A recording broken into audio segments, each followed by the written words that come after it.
युधिष्ठिर जी के समझ में आ गया, मोह से मुक्त हो गए। एकादशी का दिन, माघ महीना, शुक्ल पक्ष एकादशी, भगवान सूर्य नारायण उत्तरायण, कहते हैं उत्तरायण देवताओं का दिन होता है, दक्षिणायन रात्रि होती है। आज उत्तरायण काल में भीष्म पितामह जी ने 11 श्लोकों में भगवान की स्तुति की। आप कथा सबको पसंद आ रही है कि नहीं? जितने लोगों को कथा पसंद आ रही है थोड़ा हाथ उठाएंगे। तिमति रूप कल्पिता वितृष्णा भगवती शाश्वत पुंगवे विभुम्नि स्वासुपमुपगते क्वचिद विहर्तुं प्रकृतिमुपैयुषि यद्भवत्प्रवाह त्रिभुवन कमलं कमालवर्णं रविकर गौरवराम्बरं दधाने वपुरलककुलावर्ताननाब्जं विजय सखे रतिरस्तु मे नवद्यः। बड़े ही दिव्य 11 श्लोकों में भगवान की स्तुति पितामह ने की है। स्तुति का भाव आप लोग देखेंगे। हे प्रभु इति मति, ये जो मेरी नारियल से सुंदर शुद्ध मति है, मैं आपके चरणों में समर्पण करता हूं। ये मति कैसी है? वितृष्णा, तृष्णा से विमुक्त है। सुत वित लोक तीक्ष्णा तीनी के मत कृति मलिनी। संसार की ऐसी कोई मति नहीं होगी, बुद्धि नहीं होगी जो तृष्णा से युक्त न हो, लेकिन मेरी बुद्धि वितृष्णा, तृष्णा से मुक्त है। प्रभु प्रभु याद आता है वो क्षण जब आपने प्रतिज्ञा कर ली कि मैं महाभारत के युद्ध में अस्त्र शस्त्र नहीं उठाऊंगा। मैंने भी प्रतिज्ञा कर ली प्रभु, अगर आप अस्त्र नहीं उठाएंगे मैं आपको अस्त्र उठवा करके ही दम लूंगा। एक भक्त और भगवान की प्रतिज्ञा आपस में लड़ गई। कर रहे थे, सबसे पहले दुर्योधन गया। पहले जाकर के भी भगवान के सिरहने बैठता है। अर्जुन बाद में गए, भगवान के चरणों के पास बैठे। भगवान ने जब आंख खोली तो सामने अर्जुन को देखा।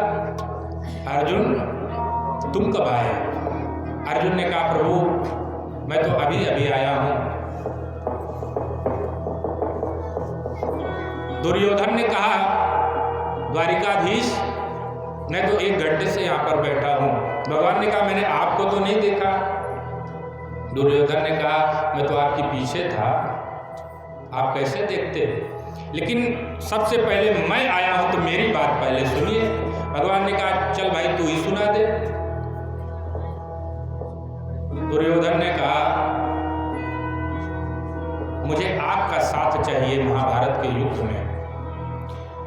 मैंने कई राज्यों की सेनाएं मांग ली, कई वीर मेरी सेना में सम्मिलित हो चुके हैं। अगर आप सम्मिलित हो जाएं तो मेरी सेना की जीत हो जाएगी, तो मेरी सेना की जीत हो जाएगी। भगवान ने कहा कि दुर्योधन तुम्हारे पास 2 ऑप्शन हैं। एक मेरी नारायणी सेना, एक मैं। अगर तुम सच में मुझे मांगना चाहते हो तो मैं तो तुम्हारे साथ चलूंगा, नारायणी सेना अर्जुन को दे दूंगा। दुर्योधन ने कहा प्रभु मैं आपको मांगने नहीं आया, आपकी नारायणी सेना ही मुझे दे दो। आपकी नारायणी सेना में 1 से 1 योद्धा हैं। भगवान ने कहा ठीक है आप हमारी नारायणी सेना ले लो। अर्जुन प्रसन्न हो गए, प्रभु मैं तो आपको ही मांगने आया था, आप मेरे साथ रहिए, मुझे और किसी सेना की जरूरत नहीं है। आप भगवान ने कहा अर्जुन मेरी एक शर्त होगी, मैं महाभारत के युद्ध में अस्त्र शस्त्र उठाऊंगा नहीं, न अस्त्र से न शस्त्र से मैं किसी प्रकार से युद्ध नहीं करूंगा। दुर्योधन प्रसन्न हो गया कि एक तो नारायणी सेना मेरे को दे दी और संकल्प भी कर लिया कि अस्त्र शस्त्र उठाऊंगा नहीं।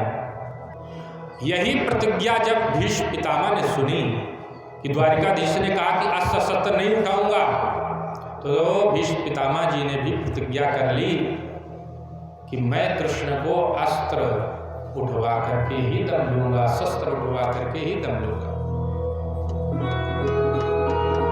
आज एक भक्त भगवान की प्रतिज्ञा आपस में लड़ गई। भीष्म पितामह ने युद्ध में अर्जुन के कवच कुंडल बाणों से तोड़ दिए, अनेक अनेक दिव्यास्त्र अर्जुन के रथ पर छोड़ दिए। रथ टूटने लगा, पीछे होने लगा। भगवान को क्रोध आ गया, अर्जुन तुम भीष्म पितामह पर बाण क्यों नहीं चला रहे हो? अर्जुन ने कहा वो तो पितामह है, मैं उन पर बाण कैसे चला सकता हूं?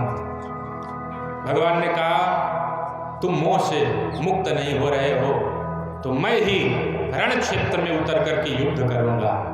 भगवान उतरे, आसपास देखा, कुछ ना मिला, रथ का पहिया ही सुदर्शन बना करके पहिए पर सुदर्शन का आवाहन कर दिया, पहिया नाचने लगा। भीष्म पितामह ने वो रौद्र रूप भगवान का देखा,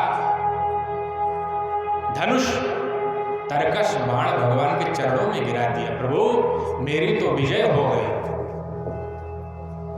आपने आज शस्त्र उठा लिया। भगवान ने कहा ये शस्त्र थोड़ी है, ये तो रथ का पहिया है, इसे शस्त्र कौन कहेगा? प्रभु आप माने चाहे ना माने, सुदर्शन का आवाहन आपने पहिए पर कर ही दिया था। आपने भक्त की लाज रखने के लिए, मेरी प्रतिज्ञा की लाज रखने के लिए आपने अस्त्र उठा दिया।